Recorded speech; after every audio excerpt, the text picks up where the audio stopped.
Danas ćemo na satu hrvatskog učiti veliko i malo tiskano slovo F. U školi na 3.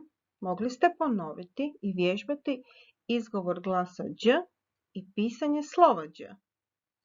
Pažljivo pročitajmo sljedeće riječi: leđa, đaci, slađi, rođak, rođendan. Mi ćemo danas naučiti novo slovo, veliko tiskano slovo F i malo tiskano slovo F. Pogledajte i pročitajte sljedeće riječi. U njima nedostaje jedno slovo, a vi pročitajte riječ tako da izgovorite i taj glas koji nedostaje. Odgonetnite koje je to slovo. Oka, otelja, rula, arma, žira. Pogodili ste, nedostaje slovo F. Folka, fotelja, frula, farma, žirafa. Može li se netko sjetiti riječi koja u sebi ima dva glasa ili slovo F? Evo vam i mala pomoć. Koje je ovo zanimanje? Ko je ovaj gospodin? Fotograf. Gdje se nalaze glasovi F? Na početku i na kraju riječi.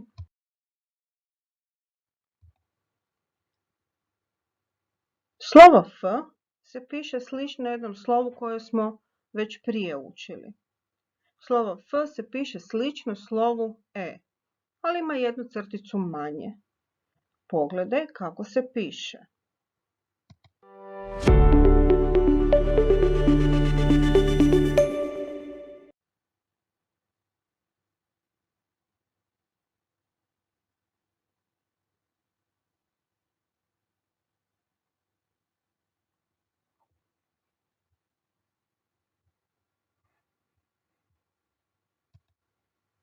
Na što te podsjeća malo tiskano slovo F?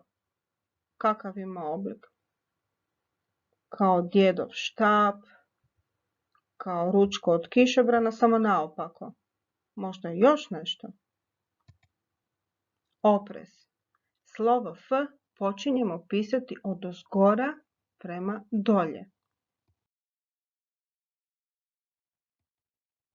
Otvorite početnicu pčelicu na 62. stranici i pripremite zašiljenu olovku. Čekam.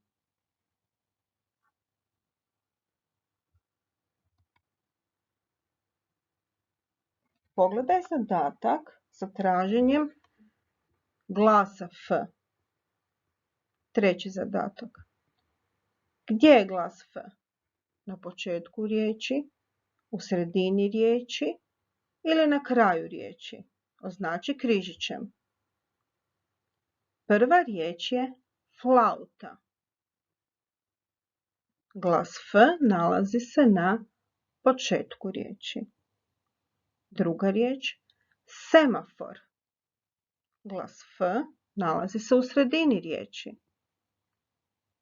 Treća riječ je žirafa. Glas F nalazi se u sredini riječi, pred kraj. Sljedeći zadatak. Gdje je slovo F? Zaokruži ga. Malo prije smo naučili kako izgleda slovo F. Sad ćete ga vrlo lako naći u riječima žirafa, fotoaparat, krafna. Pisanje slova F.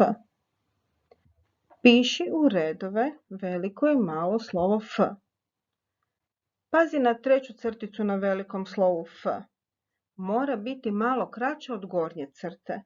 Vidiš kako je zadano na početku reda? Pazi na 2. crticu na malom slovu F. Ne smije biti dugačka. Pogledaj svoja nova slova. Koje je slovo najljepše?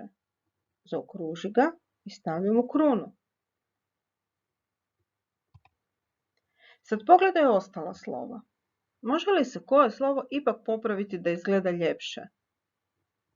Briši, popravi, bravo. Čitanje. Vježbaj čitati rečenice. Pokušaj bez slovkanja.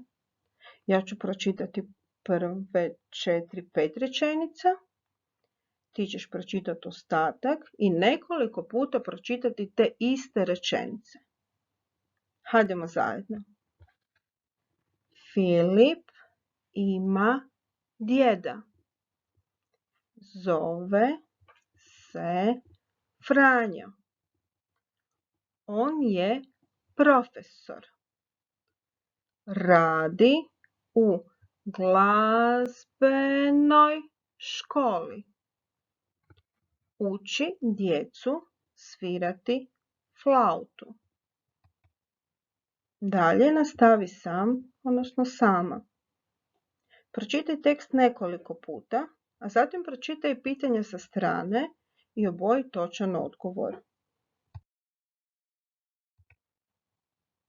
Riješi ostatak zadataka na toj stranici. Zatim se vrati na prethodnu stranicu, pročitaj kratku priču s početka i pronađi na slikama riječi koje u sebi imaju glas F. Kad ste i s tim gotovi, na E-sferi ponovite ono što smo učili. Pročitajte tekstove i poigrajte se.